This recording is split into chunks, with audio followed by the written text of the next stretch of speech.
Hi, James Jones, Mid-Pacific ICT Center in San Francisco at our 2013 Winter Conference with Una Daly. Hi, Una. Hi, James. So, I guess the whole textbook universe is being challenged. Talk about that a little bit. Well, sure. First of all, I'd like to say that this is my fourth MPICT conference, and I've enjoyed every one of them. And I have been talking about open educational resources and open textbooks at all of them, along with some other topics as well. And I particularly like this conference for a number of reasons. I think it's a very well-run conference, for one thing. It's also in San Francisco, which is close to my home in San Jose, and also I'm an old software engineer and manager myself for 20 plus years, so I can relate to a lot of the skills development that are needed for our students to get jobs out there. I was a hiring manager for probably about 15 years out of the 20 plus years, so. Thank you for that perspective. Yeah. So, But your perspective on learning resources and yes. textbooks. So, when I left software engineering, I kind of wanted to combine my technology background with education, which was a developing passion for me.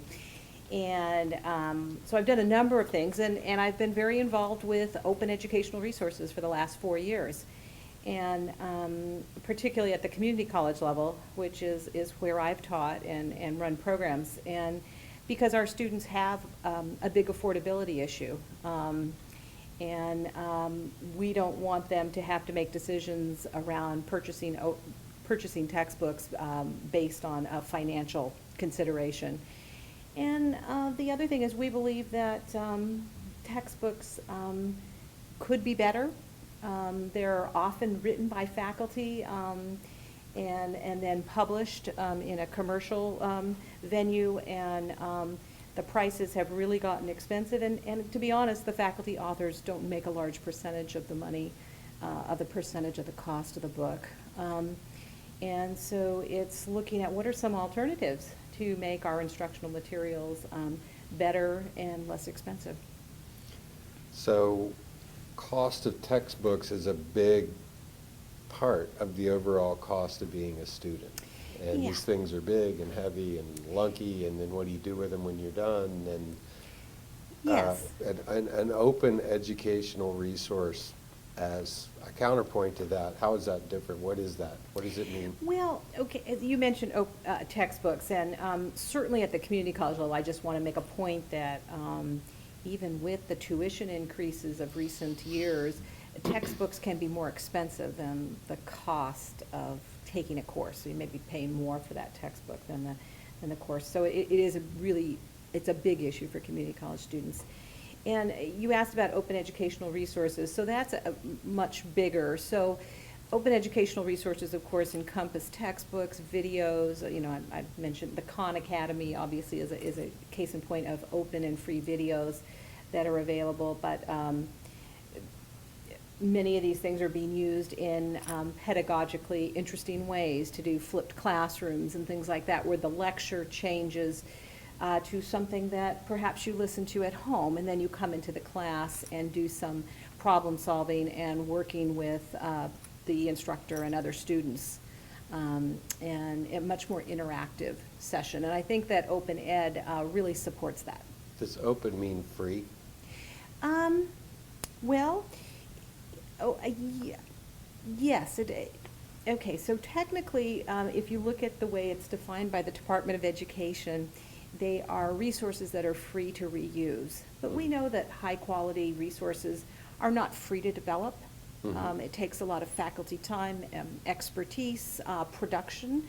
If you're going to do even a PDF, but certainly if you're going to do a mobile app, which are different ways of exploring textbooks these days, we know that takes development time. But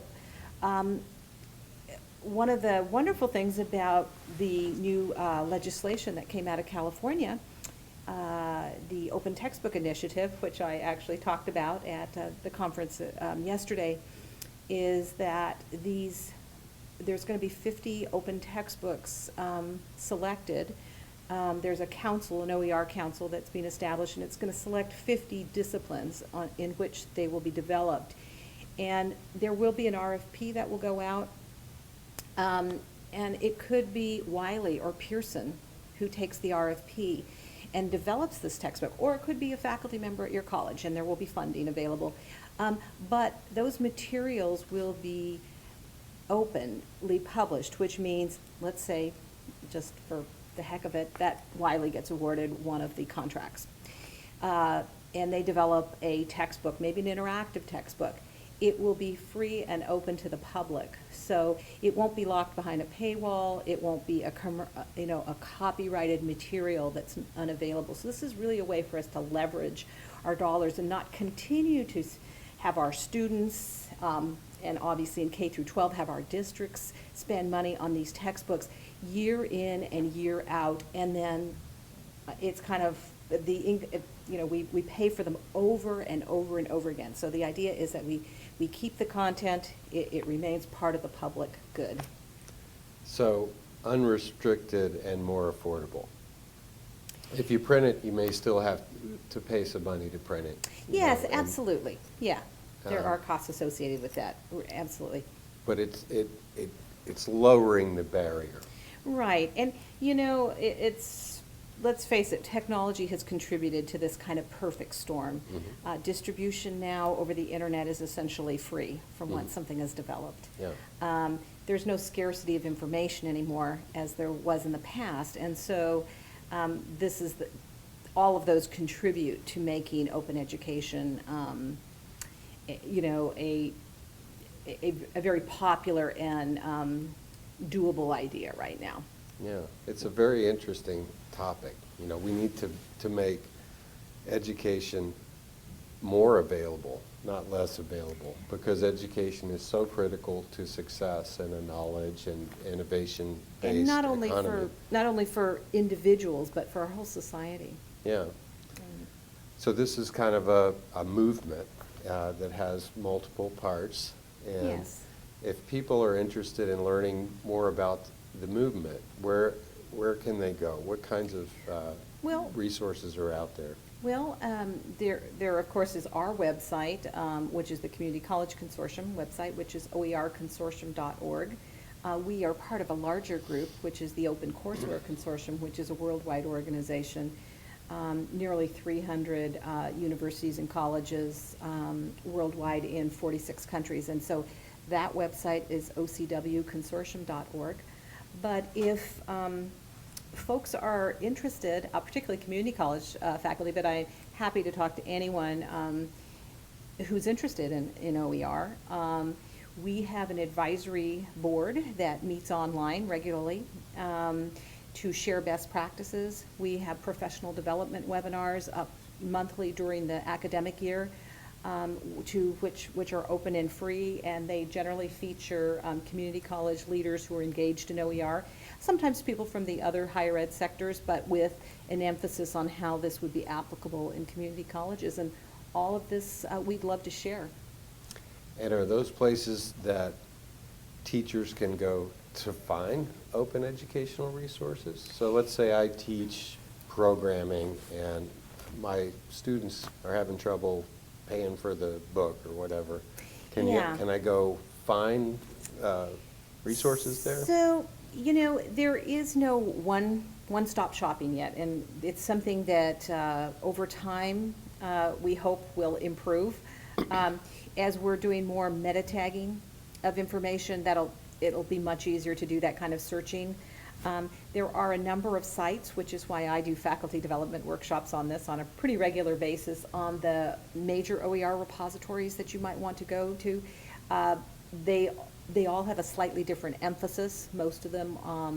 Some are links, so they're referatories, some are actually repositories where you can author your own materials. Most of them have a capability of endorsing information either through a peer review or creating a personal collection, which is what Merlot calls theirs, or Connections, which is another big OER repository, has a concept of a lens. where an organization or an individual can endorse certain content. So it's kind of all over the, I shouldn't say all over the map, but there's a couple of sites that you should bookmark and go to, and hopefully someday there'll be a single spot. With regards to ICT, I would say I kind of break it into two areas.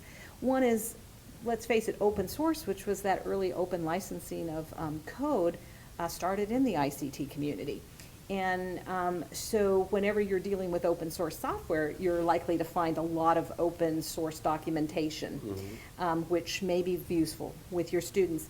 If you're working with vendor applications, which a lot of our faculty are and students, it's going to be copyrighted material. There are some textbooks that are written, tutorials that are written and are free to use. Some are even openly licensed, which means you can cut them up and restructure them and put them inside your LMS and things like that. But because they change so frequently, and if there isn't a group that's really organized around updating them, they do end up being out of date. So ICT, I think many of us create resources to bring into the classroom, and if we could think a little bit further into the future about putting an open license on those, it simply says that other people can reuse them without coming back to you for permission, as you need to do in a copyright situation. But they still need to attribute you, and when you put an open license on, you can specify a couple of conditions on that, the minimum one being I want my authorship to be retained, even though new changes may be made to customize for a different, say, student population. Great. So that's a good opportunity for us as an ICT educator community, is to start sharing the resources that we develop for our classes, so that all of your peers don't have to repeat that action.